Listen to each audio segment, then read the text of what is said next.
Gitu ya? Hah?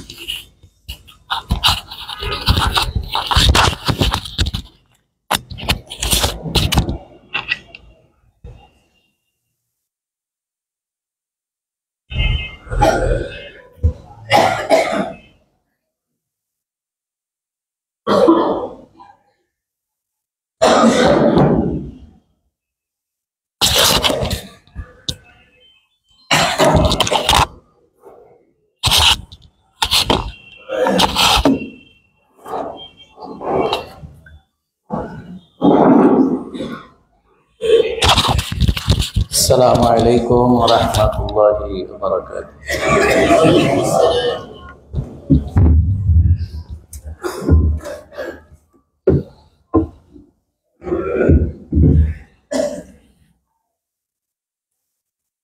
Allahu Akbar, Allahu Akbar,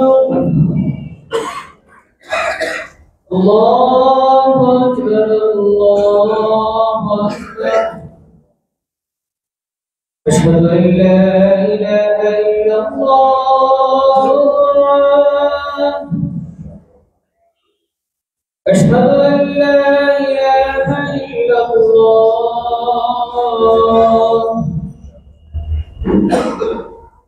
asyhadu anna Muhammadar Rasulullah,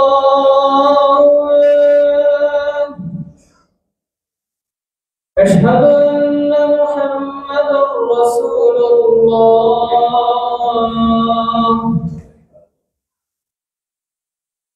Hayya 'alas shalah,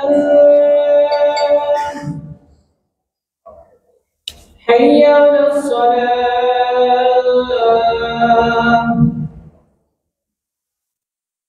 hayya 'alal falah,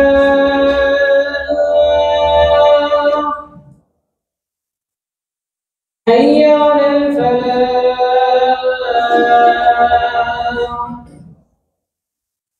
Allahu Akbar, Allahu Akbar.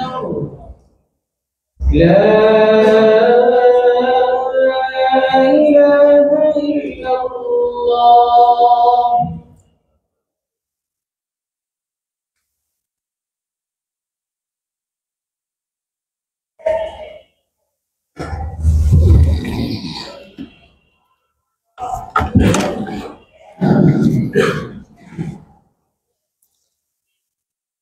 Alhamdulillah.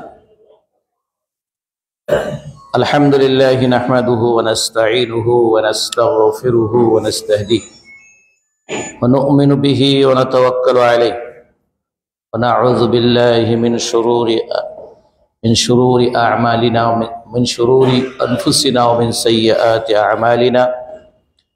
Man yahdihillahu fala mudilla lahu wa man yudlilhu fala hadiya lahu.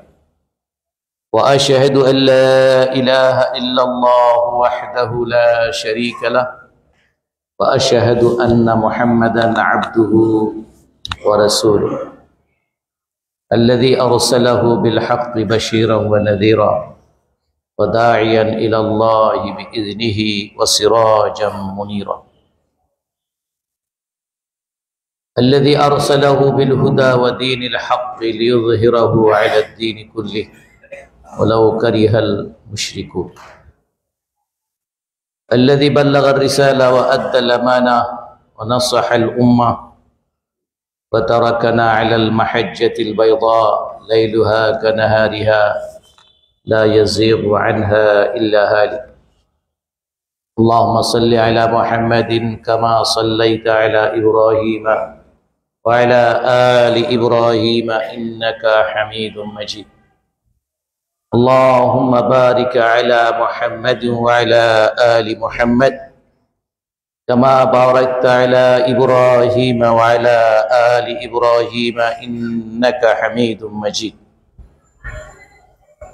فأعوذ بالله من الشيطان الرجيم يا أيها الذين آمنوا اتقوا الله حق تقاته ولا تموتن إلا وأنتم مسلمون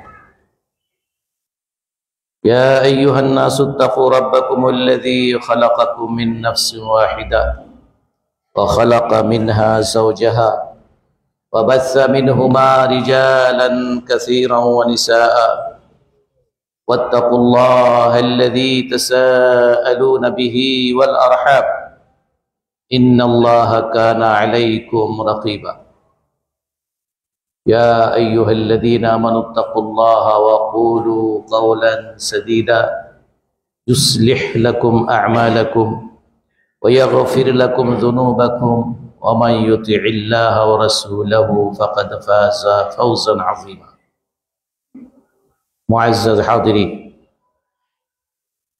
আল্লাহ রাব্বুল আলামিনের শানে অসংখ্য হামদ এবং সানা যিনি অনুগ্রহ করে আমাদেরকে সালাতুল জুমা আদায়ের জন্য এই মসজিদে একত্রিত হওয়ার তৌফিক দান করেছেন এবং আমাদেরকে অনুগ্রহ করে সালাতুল জুমা আদায়ের জন্য এখানে উপস্থিত হওয়ার তৌফিক এনায়েত করেছেন আলহামদুলিল্লাহ আল্লাহ রাব্বুল আলামিনের কাছে আমরা বিনীতভাবে দোয়া করি যে আল্লাহ যেন আমাদের সকলের সকল ভালো কাজ এবং নেক আমলগুলো কবুল এবং মঞ্জুর করেন এবং সেই সাথে সাথে আমাদের জানা অজানা সকল গুনাহগুলো মাফ করে দেন আমাদের সাইয়্যাত গুলোকে হাসানাতে পরিবর্তন করে দেন অবশিষ্ট জীবনে আল্লাহ যেন তার রাসূল আল্লাহ এবং তার রাসূলের পরিপূর্ণ অনুসরণ করার তৌফিক দান করেন মৃত্যুর সময় কালিমাতুত তাওহীদের উপরে মৃত্যু নসিব করেন আল্লাহ সুবহানাহু ওয়া তাআলা আশরাফুল মাখলুকাত করে আমাদেরকে মানুষদেরকে সৃষ্টি করেছেন এই মানুষদের দুনিয়াতে এসে তাদের তিনটি গুরুত্বপূর্ণ বিষয় সম্পর্কে জ্ঞান অর্জন করা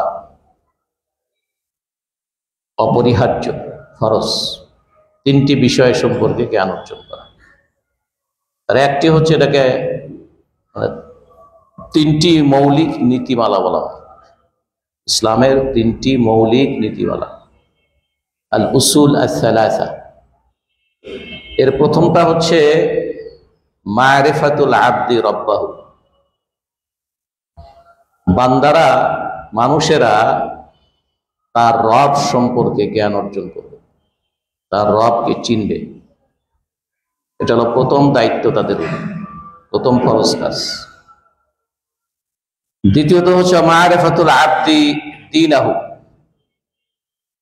বান্দারা তাদের দিন সম্পর্কে জ্ঞান অর্জন করবে তাদের রব তাদের জন্য যে দিন পাঠিয়েছেন যে জীবন বিধান এই দুনিয়াতে কিভাবে সে জীবন যাপন করবে কি কর্মগুলো করবে কোনগুলো করবে না কোন নিয়মে করবে এটার নাম হচ্ছে বিধান পদ্ধতি আর এটাই দিন হিসেবে পরিচিত এবং আপনাদেরকে বলেছি যে আল্লাহর পক্ষ থেকে যেই বিধিবিধান আসছে এটাকে কোরআনে কারীম আল্লাহ বেশ অনেকগুলো নামে নামকরণ করেছে তার মধ্যে দিন একটি ইসলাম একটি হেদায়াত একটি হক একটি দিনে হক একটি এরপরে সিরাতে মুস্তাকিম একটি, সাবিল একটি।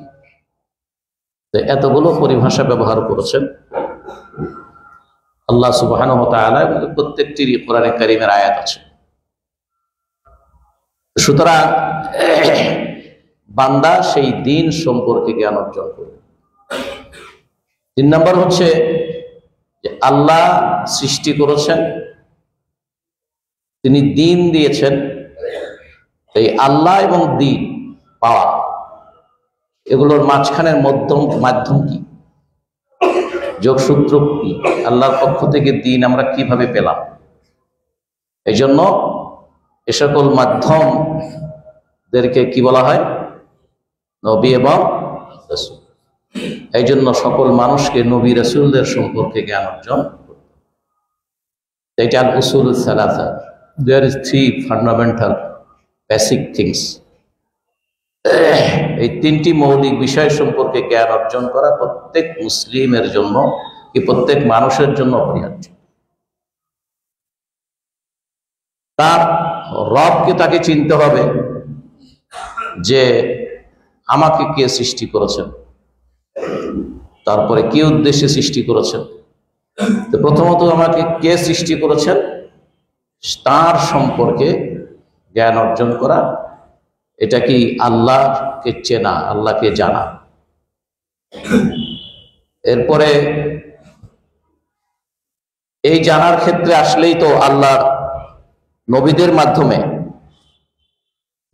মাধ্যমে সেই নবীদের কাছ থেকে আল্লাহর পরিচয় আছে, আল্লাহর দ্বীনের পরিচয় আছে, এবং যুগে যুগে নবী রাসূলগণের মাধ্যমেই আমরা সেগুলো ওহীর মাধ্যমে, এবং কোন কোন নবী রাসূলের সাথে আল্লাহ কিতাবও নাযিল করেছেন, ডকুমেন্ট হিসেবে, দলিল হিসেবে, প্রমাণ হিসেবে আল্লাহ কিতাবও নাযিল করেছেন। এই কিছু কোনো কোনো কিতাবের নাম আমরা সহিফা হিসেবে কোরআনে কারীম বলা হয়, সহিফা, এর বহু বচন হচ্ছে সুহুফ। তো আল্লাহ সুবহানাহু ওয়া তাআলা যখন বলছেন ওয়ালাকাদ আরসালনা, আয়াতের শুরুটা হচ্ছে 25 নম্বর আয়াত, সূরা আল হাদীদ। সূরা আল হাদীদের 25 নম্বর আয়াতে আমরা রাসূলদেরকে প্রেরণ করেছি বাইয়িনাত সহকারে, দলিল সহকারে। লাকাদ আরসালনা রুসুলানা বিল বাইয়িনাত, লাকাদ আরসালনা রুসুলানা বিল বাইয়িনাত ওয়া আনজালনা মাআহুমুল কিতাবা ওয়াল মিজান লিয়াকুমান নাসু বিল কিসত। যে আমি রাসূলদেরকে পাঠিয়েছি প্রমাণ সহকারে, দলিল সহকারে। আর কি করেছি? ওয়া আনজালনা মাআহুমুল কিতাব, তাদের সাথে কিতাবও দিয়েছি, তাদের উপরে কিতাবও নাজিল করেছি। আর কি নাজিল করেছি? ওয়া আনজালনা মাআহুমুল কিতাবা ওয়াল মিজান, তাদের সাথে আমি কিতাবও নাজিল করেছি, সাথে মিজান, নিষ্ঠা, ন্যায় নীতির মানদণ্ড, যেটাকে আমরা দাড়ি পাল্লা বলি। আল মিজান অর্থ দাড়ি পাল্লা, সঠিকভাবে মাপার যন্ত্রকে মিজান বলা হয়। এই জন্য ওজন করা হবে কিয়ামতের দিন ভালো কাজের আর মন্দ কাজের, এইটা সত্য। পরকালের প্রতি আমাদের ঈমান আনার যে সকল বিষয়গুলো, তার মধ্যে ওজন করা হবে, মাপা হবে মানুষের আমলগুলো কি, তাদের ভালো মন্দ মাপা হবে। তাহলে এই ওজন করাটা, এটাও সত্য বলে স্বীকার করতে হবে। এবং ওজন করার জন্য দাড়ি পাল্লা থাকবে, এটা মিজান, যেমন আল্লাহ আয়াতে বলেছেন। রাসূলুল্লাহ সাল্লাল্লাহু আলাইহি ওয়াসাল্লাম এই দাড়ি পাল্লার বর্ণনা দিয়েছেন, সহিহ হাদিসে আছে লাহু কিফাতা, এই দাড়ি পাল্লার দুটো ই থাকবে, কি বলে যে দুটা, পাল্লা, দুটি পাল্লা থাকবে। এই পাল্লা উঁচুতে উঠবে, নিচে নামবে, যেটা ভারী হবে সেটা নিচে নামবে, যেটা পাতলা হবে সেটা উপরে আসবে। কোন কোন পরের লিসান, ওই যে আমরা মাপার জন্য ধরে না কম, এটাকে জিবার মতো বলে, এটাও থাকবে। তাহলে এভাবে রাসূল সাল্লাল্লাহু আলাইহি ওয়াসাল্লাম স্পষ্ট করে বলেছেন, হাদিস সহিহ, এভাবেই আমাদেরকে বিশ্বাস করতে হবে। আল্লাহ বলছেন, আমি সমস্ত রাসূলদেরকে দলিল প্রমাণ সহ পাঠিয়েছি, তাদের সাথে কিতাব পাঠিয়েছি এবং ন্যায়ের দণ্ড দাঁড়িপাল্লা পাঠিয়েছি। কি জন্য? লিয়াকুমান নাসু বিল কিসত, যাতে করে সকল মানুষ ইনসাফের উপরে, ন্যায় ন্যায্যতা এবং নিষ্ঠা, কি ন্যায় নিষ্ঠা এবং ন্যায় নিষ্ঠার উপরে সকলেই থাকতে পারে, সকলেই প্রতিষ্ঠিত থাকে। নবী রাসূলদের আগমন হচ্ছে সমাজে সুবিচার প্রতিষ্ঠিত করা। আল্লাহ এর জন্য নবী রাসূলদেরকে প্রেরণ করেছেন। এবং সামাজিক সুবিচার যতটা আমরা যাই যেভাবে বলি না, যে শব্দগুলি ব্যবহার করি না কেন, এবং এগুলোর মাধ্যমেই শান্তি, নিরাপত্তা ইত্যাদি। যখন ন্যায় বিচার প্রতিষ্ঠিত হয়, ন্যায় বিচার বলতে কিন্তু খালি আদালতের বিচার নয়। ন্যায় বিচার বলতে কি শুধু আদালতের বিচার? আদালতের বিচার নয়, সামগ্রিক জীবনে যার যার পাওনা তাকে দিয়ে দেওয়া, যার কাছে আসে সে দিয়ে দিবে, আর যে পাবে সে নিবে। এটা ইনসাফের সাথে হবে, ন্যায্যতার সাথে হবে, যাতে করে সকল মানুষরা এই ইনসাফের উপরে প্রতিষ্ঠিত থাকতে পারে। ইনসাফ, নিজের প্রত্যেকেই তার ইনসাফের উপরে থাকবে, কারোর দ্বারা কেউ বঞ্চিত হবে না, কারোর দ্বারা কেউ নিপীড়িত হবে না, কারোর দ্বারা কেউ কষ্ট পাবে না ইত্যাদি। নবী রাসূলগণের আগমনের উদ্দেশ্য হচ্ছে মানুষের জীবনে এই পার্থিব দুনিয়াতেও তারা যত করে সুখে শান্তিতে নিরাপত্তার সাথে যার যার অধিকার নিয়ে তারা জীবন যাপন করতে পারে। যাই হোক, তাহলে সেই নবী রাসূলগণ আল্লাহর পরিচয় দিয়েছে, আল্লাহর পরিচয় দিয়েছে। যেমন আল্লাহ কোরআনে কারিমে আয়াতে কুল ইন্নানি আনাল্লাহ, আপনি বলে দিন যে আল্লাহ বলছেন আমি আল্লাহ। এই জন্য কোরআনে কারিমের অসংখ্য আয়াতের মধ্যে আল্লাহর পরিচয় তুলে ধরেছেন।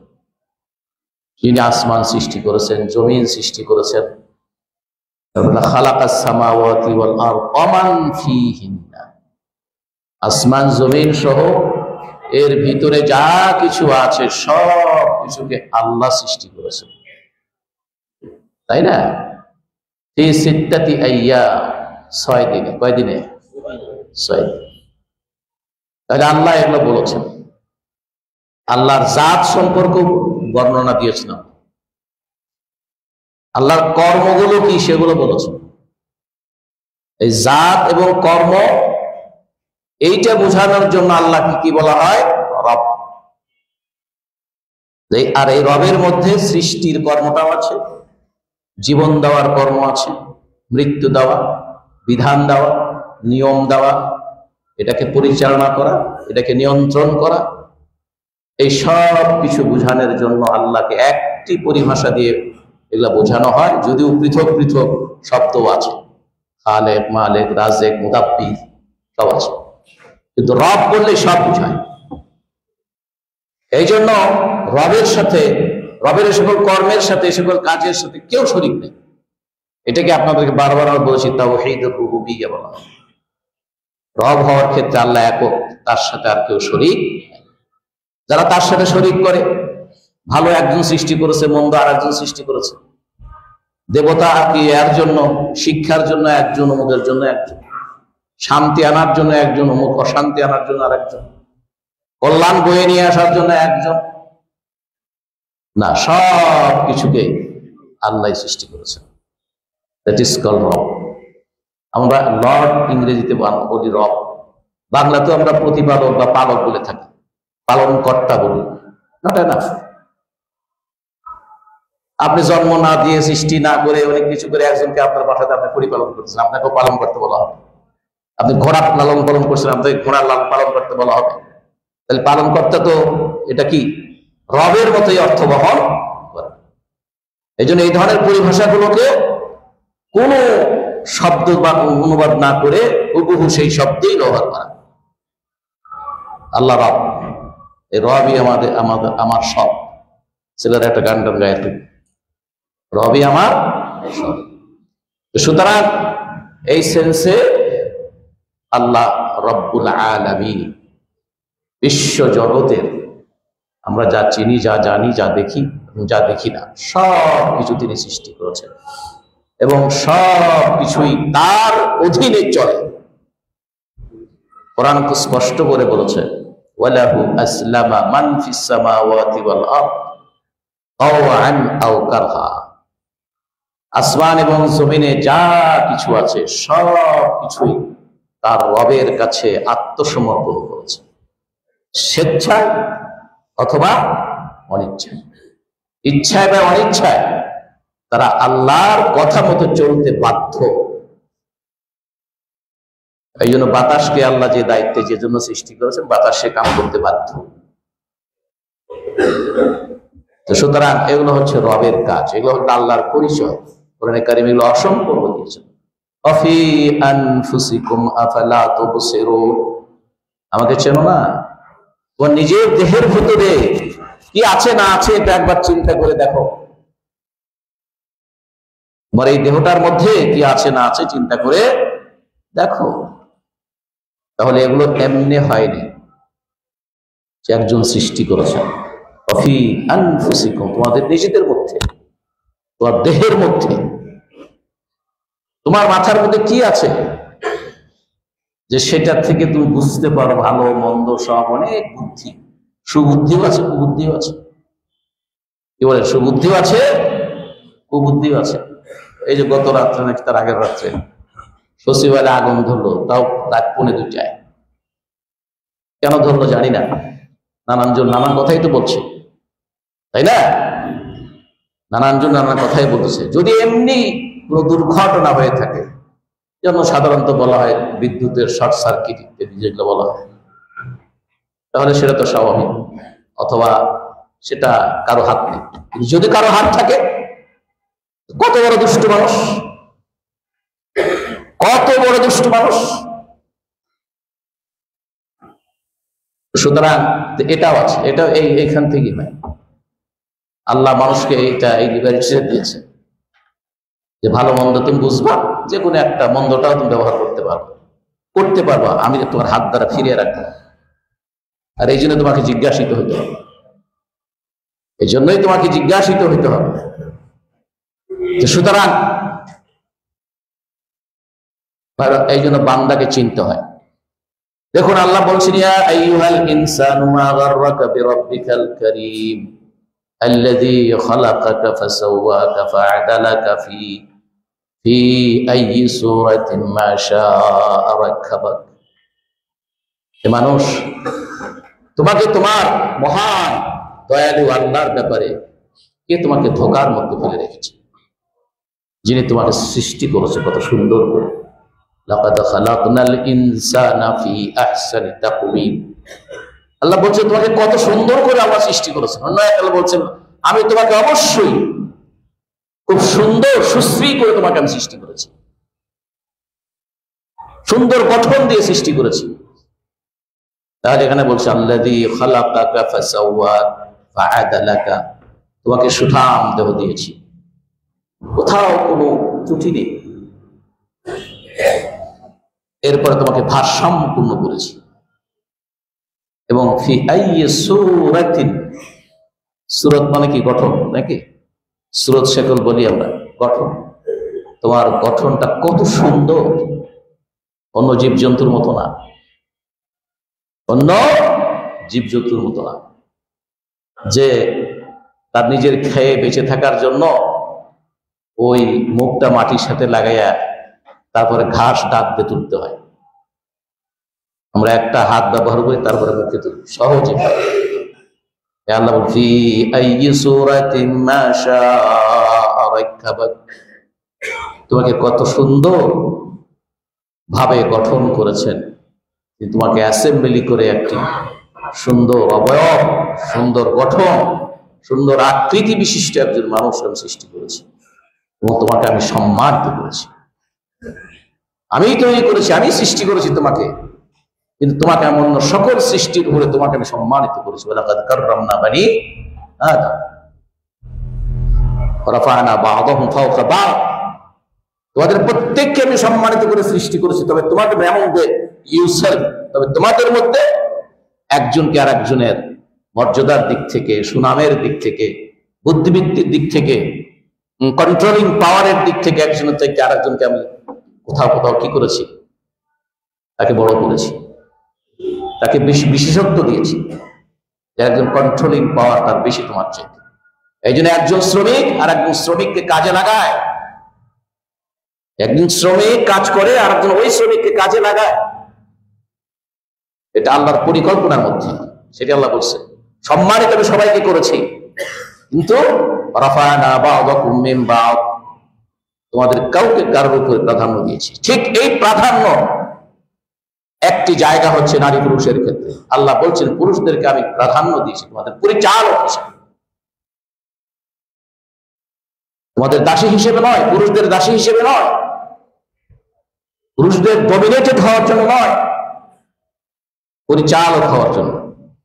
এভাবেই স্বভাব দিয়ে আল্লাহ এই পুরুষ আর নারীর মধ্যে মৌলিক কিছু বৈশিষ্ট্যগত, সৃষ্টিগত কিছু বৈশিষ্ট্য, যা একটার সাথে আরেকজনের সাথে মিল নেই। অনেকগুলো তো আছে, কিন্তু কোনো কোনো ক্ষেত্রে নাই, আছে। সুতরাং এগুলো বিশ্লেষণ করলে, আমি তো আর স্বাস্থ্য বিজ্ঞানী না, বিশ্লেষণ করলে অনেক কিছু পাওয়া যাবে। এমনকি ধরুন, এটা সাধারণভাবে, আমি এটাই যে অ্যাবসলিউট তা হয়তো বলছি না, ব্যতিক্রম থাকতে পারে। দেখবেন রাস্তা চলন্ত, যেখানে গাড়ি চলাচল করে, সেখানে রাস্তা পার হবে একজন পুরুষ যদি একজন মহিলার সাথে দুজন পুরুষ দেখবেন যে পুরুষটা যেদিক থেকে গাড়ি এসে গায়ে উঠতে পারে ও এই দিকে থাকে, মানে সে ডিফেন্সে থাকে। কি বলার কথা ঠিক না? ডিফেন্সে থাকে। আর মহিলাটা পুরুষের কাঁধে হাত দিয়ে অথবা হাত ধরে রাস্তাটা পার হয়। খুব সিম্পল উদাহরণ দিলাম, আমি খেয়াল করেছি, আপনারাও খেয়াল করে দেখবেন। এমনকি মা তার ছেলেকে ধরে নিয়ে যাচ্ছে, ছেলে মাকে শেল্টার দিয়ে রাস্তা পার করছে। কি বলেন, ঠিক না বেঠিক? এটা ন্যাচারাল মতো, এটা ন্যাচারাল। এটা আপনি সমতা আনবেন কি করে? এটা সমতা আনবেন কি করে? আপনি পুরুষ, আপনার মুখের দিকে হা করে তাকিয়ে থাকে, আপনি কোনো লজ্জা কিচ্ছুই করবেন না। কিন্তু একটা মহিলা, সে মহিলা যতই আপ টু ডেট মহিলা হোক না কেন, তার চেহারার দিকে আপনি তাকান, দেখবেন সে মাথাটা নিচু করেছে, কিছু হলেও তার লজ্জা এসেছে। কি বলার কথা ঠিক না ঠিক? আর এটার প্রমাণটা আমি সেই ক্লাস 7-8 যখন পড়ি, আমাদের এলাকাতে আমি আরো কয়েকবার বলেছি আপনাদের এখানে, যে বিদেশি মহিলা সাদা সাদা সাদা চামড়া, ওরকম করে স্কার্ফ পরছে, হাঁটু পর্যন্ত গেছে হঠাৎ করে আমাদের জায়গাতে। এর আগে আমি কোনোদিন দেখিনি এই মহিলাকে, এই ধরনের মহিলা বা লাল চামড়ার আমি কোনোদিন দেখিনি। হঠাৎ দেখে আমি একদিকে তাকিয়েছি, মহিলা আমার এখনো মনে করতেছে সিনটা, একদিকে তার দিকে তাকিয়েছি। এই মহিলা বয়স্ক মহিলা, বুড়া মহিলা, সে কয়েকবার তাকায় দেখছে যে আমি তার দিকে তাকিয়ে আছি। বেচারি এই যে মাথা নিচে করলো, আমার এখনো মনে আছে, তখন 7-8 বড় হওয়ার পরে বুঝেছি এটাই, একজন পুরুষের কাছে একজন মহিলা লজ্জা একটু করবেই। তো সুতরাং যাই হোক, এসব বিষয়গুলো আমরা এখানকার আলোচ্য বিষয় না, তবে আল্লাহ এই জিনিসগুলো আল্লাহর পরিকল্পনায় সৃষ্টি করেছে। সুতরাং কিছু দুষ্ট মানুষের প্রকৃতির মহিলারা যারা ইসলাম বিদ্বেষী, কয় যে কোরআনের একটা আয়াত আছে, সেখানে পুরুষদেরকে কর্তাগিরি করতে দেওয়া হয়েছে নারীদের উপরে। না, কর্তাগিরি নয়, কর্তাগিরি না। আর রিজালু কাওয়ামুন, পরিচালক। এজন্য কাইয়্যিম, আপনারা একজন অনেক বড় একজন আলেম, স্কলার আলেম, ইবনে তাইমিয়ার মতো, তারই ছাত্র ইবনুল কাইয়্যিম। কি নাম বললাম? ইবনুল কাইয়্যিম। ওনার নাম ইবনুল কাইয়্যিম নাম না, ওনার নাম হচ্ছে, তার বাবা ছিলেন একটা এরকম মাদ্রাসা বা স্কুলের প্রতিষ্ঠাতা, এবং যতদিন ছিলেন সেটা প্রতিষ্ঠাতা পরিচালক। তার ছেলে হচ্ছে ইবনুল কাইয়্যিম, মানে কাইয়্যিমের বেটা। কাইয়্যিম মানে পরিচালক। পরিচালক হওয়া মানে কি? তার অধীনের লোকগুলো সব তার কেনা গোলাম না? একটা প্রতিষ্ঠান সুষ্ঠুভাবে চালানোর জন্য সে দায়িত্ব পালন করে। একটা পরিবার সুষ্ঠুভাবে পরিচালনার জন্য একজন পিতা বা পুরুষ সেই সংসারে সে জাস্ট পরিচালক হিসেবে দায়িত্ব পালন করে। তার অধীনের লোকেরা, তার ছেলে মেয়েরা যেমন তার কেনা গোলাম না, তার স্ত্রীও তার কেনা গোলাম নয়, যে সে যা বলবে তাই করবে, উঠলে বলবে উঠতে বলবে, বসতে বলবে বসতে বলবে, এটা নয়। ভুল ব্যাখ্যা করে ইসলাম সম্পর্কে বলা হয়, নারীদেরকে খেপায় তোলা। কথা বুঝতে পেরেছেন? তো সুতরাং এই জন্য এগুলা সব আল্লাহর পরিকল্পনা, আল্লাহর পরিকল্পনা। যে কে পুরুষ হবে কে মহিলা হবে, কে আমরা কেউ দরখাস্ত করে পুরুষ হয়েছি? মেয়েরা কি দরখাস্ত করে আল্লাহর কাছে মহিলা হয়েছে? এখন আমি যদি বলি যে আল্লাহ আমারে কেন মহিলা বানাইলো না, আর মহিলা যদি বলে যে আল্লাহ আমাকে কেন পুরুষ বানাইলো না, এটার কোন সমাধান আছে? দুনিয়ার মানুষের দিতে পারে এই সমাধান? একজন আজকে যারা ওইসব কথা বলছে, আমি নারী, পাশ্চাত্যে শুরু হয়েছে, আমাদের দেশগুলোকে প্রমোট করার জন্য চেষ্টা হচ্ছে, ওই যে ট্রান্সজেন্ডার ব্যান্ডার যেগুলো বলা হয়েছে। কি মনে করবে যে আমি তো নারী, মহিলা, আমি পুরুষ, এটা সে প্রথম মানুষ করবে। এরপরে নাকি শুনি যে কিছু সার্জারিক্যাল কিছু তারা কিছু অপারেশন টপারেশন নাকি করলে কি তাই হবে?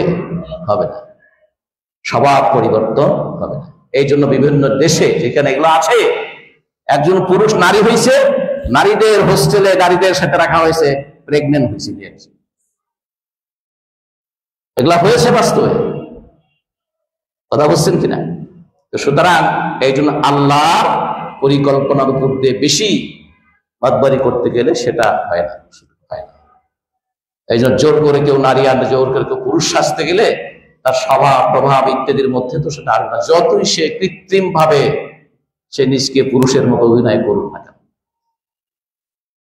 সুতরাং আল্লাহ সুবহানাহু ওয়া তাআলা কোরআনে কারিমে অসংখ্য পরিচয় তিনি নিজেকে চেনার জন্য, জানার জন্য তুলে ধরেছেন। এই জন্য বারবার কিছু কথা উল্লেখ করার পরই সূরা আর-রাহমান ফাবিআইয়ি আলা'i রাব্বিকুমা তুকাযযিবান, কিছু কিছু আল্লাহর কর্ম, আল্লাহর নিদর্শন, আল্লাহর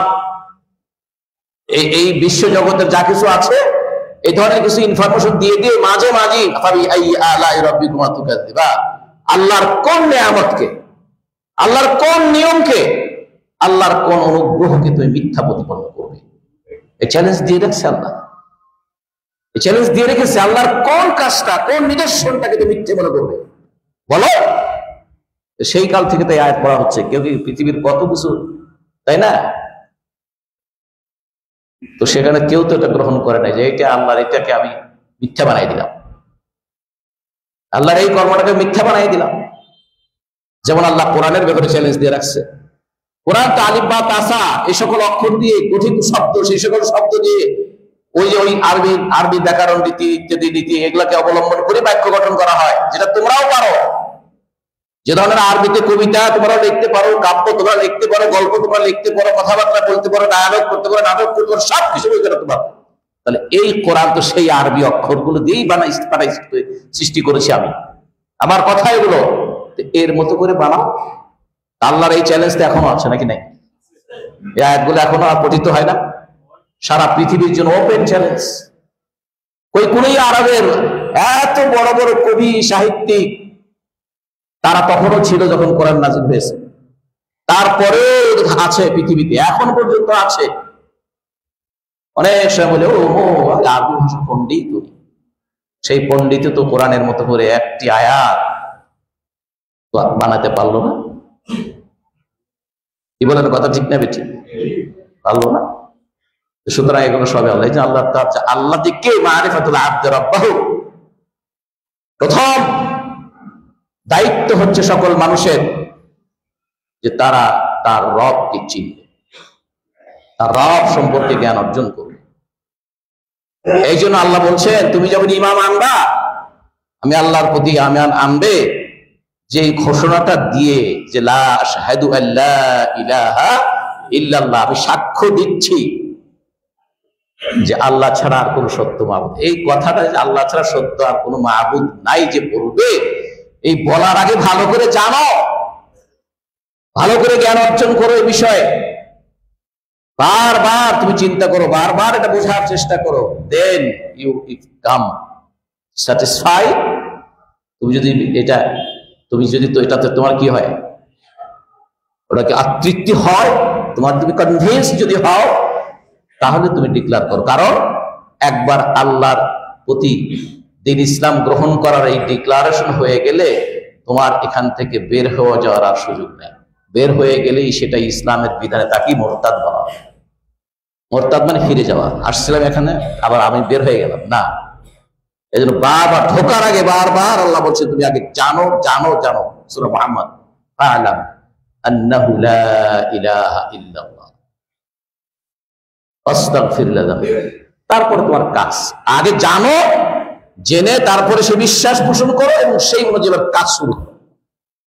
তাহলে কাজটা থার্ড লেভেলে, কর্মগুলো আমরা যে আমল, ইসলামের যে আমলগুলো করি নাকি থার্ড লেভেলে। প্রথমে আল্লাহ একত্ববাদের, আল্লাহর প্রতি ধারণা বিশ্বাসকে এবং তার একত্ববাদের ঘোষণা দেওয়ার আগে তুমি আগে ভালো করে এটা জেনে নাও, বুঝে নাও। এই জায়গাতে হচ্ছে ইসলামের সাথে অন্যের পার্থক্য, যেখানে ঢোকা যায়, ঢোকার আগে আপনি যতবার চেষ্টা করেন, চিন্তা করেন, আপনার কি আছে, কিন্তু ঢোকার পরে বের হওয়া শুরু। সুতরাং এই জন্য আল্লাহ সম্পর্কে জ্ঞান অর্জন করা প্রত্যেক মানুষের জন্য অপরিহার্য। দুই হচ্ছে আল্লাহর দিন। দিন তো যেহেতু আল্লাহ সৃষ্টি করেছেন, তিনি নিয়ম দিয়েছেন, তিনি বিধান দিয়েছেন, যেটা একটু আগে আমরা বললাম যে প্রত্যেক সৃষ্টিরই একটা জীব, ছোট্ট ছোট্ট পোকা মাকড় পর্যন্ত আল্লাহ ওর জন্য দুনিয়াতে কি লাভ, কি জন্য কার কি উপকার হয় জানি না, কিন্তু লোকেরা যাদের গবেষণা করা সম্ভব হচ্ছে, এ ধরনের গবেষণার কিছু বিষয় আছে, কোনো কিছু কি আল্লাহ অনর্থক সৃষ্টি করেন। আল্লাহ কোরআনে বলছেন, আল্লাহ কি কোরআনে বলেছেন যে মা খালাকতা হাযা বাতিলা, রব্বানা মা খালাকতা হাযা বাতিলা সুবহানাকা ফাকিনা আযাবান নার। আল্লাহ বলছেন এই আসমান ও জমিনের রাজত্ব শুধুমাত্র একমাত্র আল্লাহ, আর তিনি সব কিছুর উপর ক্ষমতাবান, তিনি সব কিছুর উপর ক্ষমতাবান। এরপর বলছেন যে এটা তাদের জন্য, তাদের জ্ঞানী লোকদের জন্য হচ্ছে এখানে নিদর্শন রয়েছে, শিক্ষণীয় বিষয় রয়েছে। সেই জ্ঞানী লোক কারা? উলুল আলবাব। ইন্না ফি যালিকা যিকরা লিউলিল আলবাব।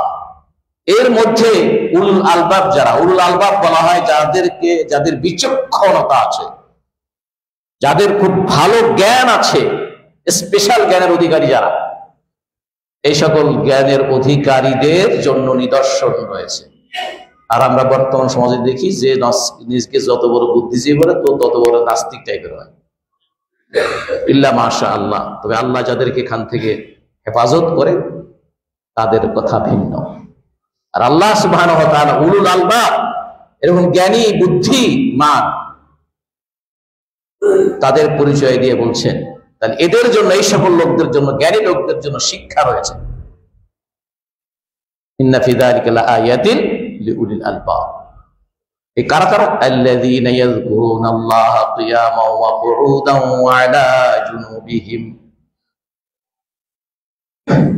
الذين يذكرون الله قياما وقعودا وعلى جنوبهم ويتفكرون في خلق السماوات والأرض ربنا ما خلقت هذا باطلا سبحانك فقنا عذاب النار।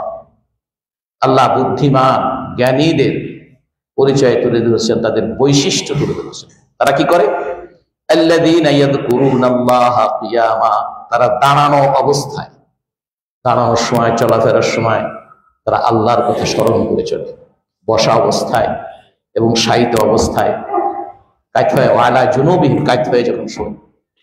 তার মানে কি? দাঁড়ানো, বসানো, শোয়া, সকল অবস্থায়। এর অর্থ কি? সকল অবস্থায় তারা আল্লাহর কথা স্মরণ করে। এবং আল্লাহর কথা স্মরণ করে মানে আল্লাহ কোথায় কি বিধান দিয়েছে। ধরেন শোয়া বললাম, এই শোয়াটা কোন নিয়ে বিশুদ্ধ হয়? দাঁড়ায় থাকতে গেলে দাঁড়ায় থেকে কোন কাজে দাঁড়ায় আছে, কোনটা আমার জন্য বৈধ, কোনটা অবৈধ, সব কিছু আল্লাহর কথা স্মরণ করা মানে কি? আল্লাহ যে বিধান দিয়েছেন, আল্লাহ যে নিয়ম দিয়েছেন, সেই নিয়ম অনুযায়ী যারা চলে। এখানেই শেষ নয়, ইয়াতাফাক্কারুনা ফি খালকিস সামাওয়াতি ওয়াল আরদ।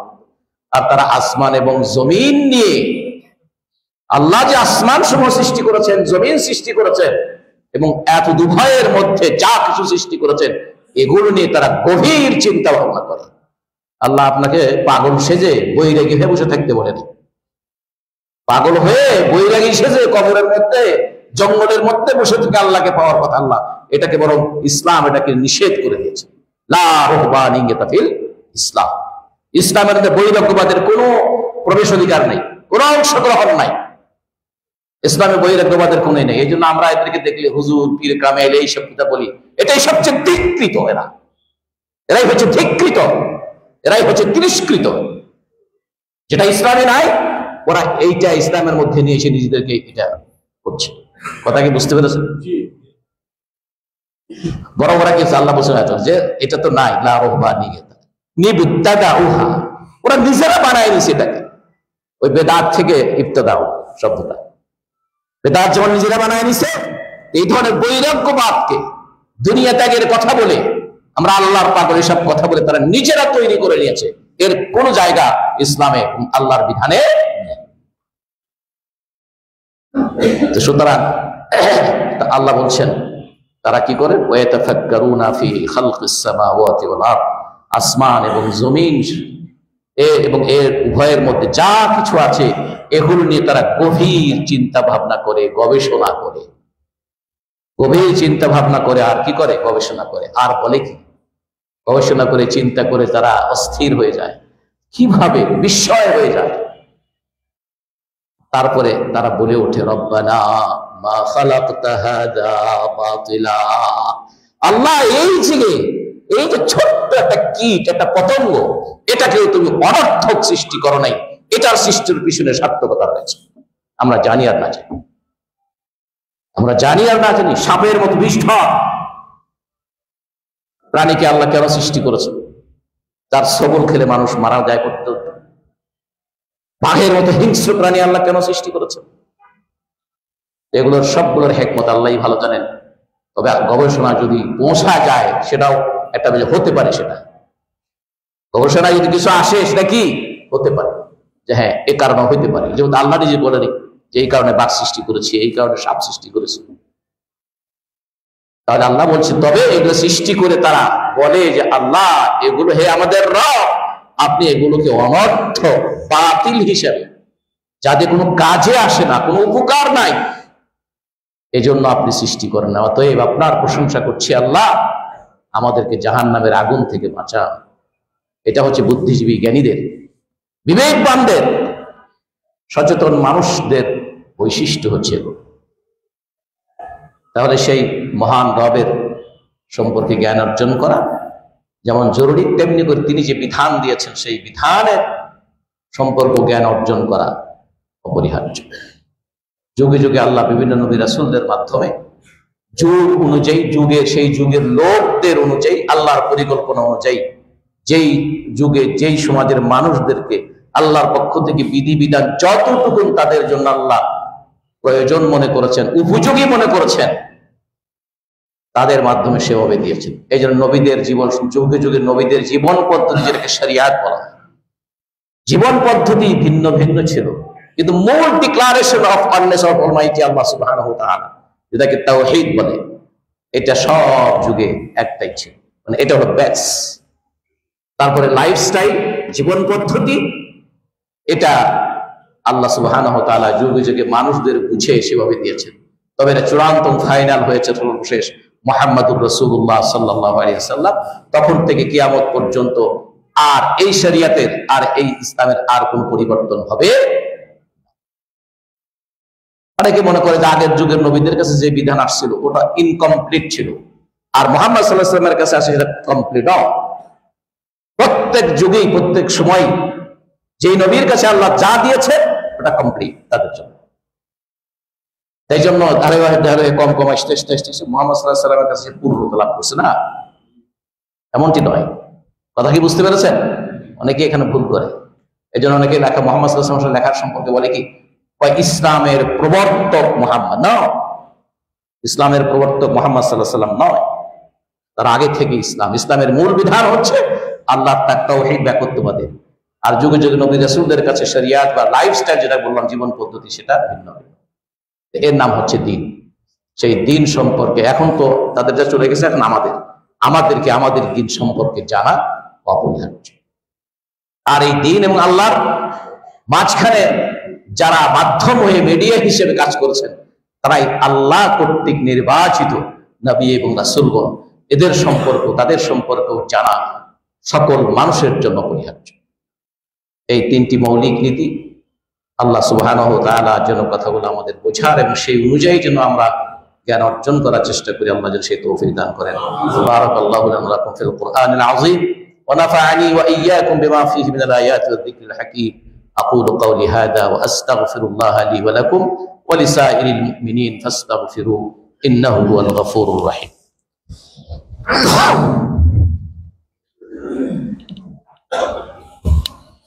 আলহামদুলিল্লাহ আলহামদুলিল্লাহি ওয়াহদাহু ওয়াসসালাতু ওয়াসসালামু আলা মান লা নাবিয়্যা বা'দাহু ওয়া আলা আলিহি ওয়া সাহবিহি ওয়া সাল্লাম। আম্মা বা'দ, ফাইন্না আহসানাল হাদীসি কিতাবুল্লাহ ওয়া আহসানাল হাদী হাদিয়ু মুহাম্মাদিন সাল্লাল্লাহু আলাইহি ওয়াসাল্লাম ওয়া শাররাল উমুরি মুহদাসাতুহা ওয়া কুল্লু মুহদাসাতিন বিদআহ ওয়া কুল্লু বিদআতিন দালালাহ ওয়া কুল্লু দালালাতিন ফিন-নার আও কামা ক্বালা আলাইহিস সালাতু ওয়াসসালাম।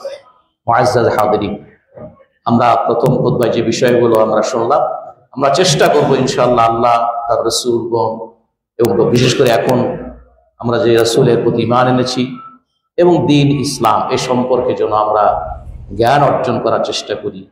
কোরআন এবং সুন্নাহ হচ্ছে তার প্রথম সোর্স, প্রধানত সোর্স। সেগুলোর সাথে আমরা সম্পর্কে সুদৃঢ় করব, সেখান থেকে জানার বেশি চেষ্টা করব।